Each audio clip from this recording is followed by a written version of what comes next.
Maharashtra today 24 news, सत्य परिस्थितीचा सविस्तर आढावा।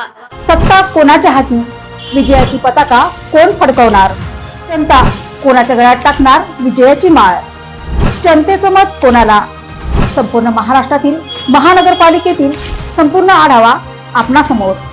पहा फक्त महाराष्ट्र टुडे मराठीवर। आदर्श आचारसंहितेचा भंग केल्यास कडक कारवाई, निवडणूक निर्णय अधिकारी सौ अर्चना नष्टे। शिरोळ तालुक्यात होणाऱ्या जिल्हा परिषद व पंचायत समितीच्या निवडणुकांच्या पार्श्वभूमीवर आदर्श आचारसंहितेचा भंग करणाऱ्यांवर कडक कायदेशीर कारवाई करण्यात येईल असा इशारा निवडणूक निर्णय अधिकारी तथा उपजिल्हाधिकारी अर्चना नष्टे यांनी दिला। शिरोळ येथील पत्रकार परिषदेत त्या बोलत होत्या। शिरोळ तालुक्यातील उदगाव, आलास, दत्तवाड, अब्दुल्लाट, यड्राव, नांदणी व दानोळी या 7 जिल्हा परिषद गटासह 14 पंचायत समिती गणासाठी निवडणूक कार्यक्रम जाहीर झाला आहे।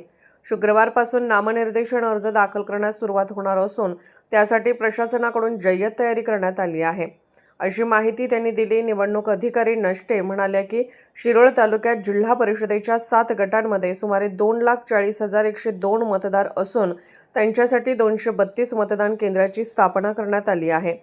निवडणूक प्रक्रिया पारदर्शक व निर्भय वातावरणात पार पडावी यासाठी 27 क्षेत्रीय अधिकारी व 1,160 कर्मचाऱ्यांची नियुक्ती करण्यात आली आहे।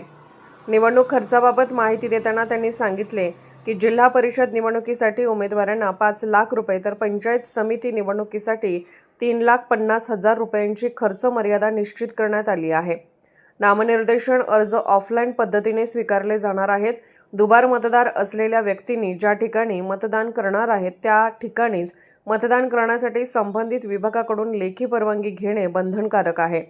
निवडणूक काळात व्यक्तिगत टीका टिप्पणी, जातीय तेढ निर्माण करणारी वक्तव्ये किंवा आचारसंहितेचे उल्लंघन करणारे कोणतेही कृत्य खपवून घेतले जाणार नाही, असा स्पष्ट इशाराही त्यांनी दिला। तसेच गरजेपेक्षा जास्त प्रचार सभांसाठी जागा आरक्षित केली जाणार नसल्याचेही त्यांनी स्पष्ट केले। या पत्रकार परिषदेत सहाय्यक निवडणूक निर्णय अधिकारी तथा तहसीलदार अनिल कुमार हेळकर, गटविकास अधिकारी विजय परीट, कुरुंदवाड पोलीस ठाण्याचे पोलीस निरीक्षक संतोष माने यांच्यासह विविध राजकीय पक्षांचे प्रतिनिधी व अधिकारी उपस्थित होते। महाराष्ट्र टुडे मराठीसाठी ब्युरो रिपोर्ट पुलकेश कांबळे, शिरोळ, कोल्हापूर।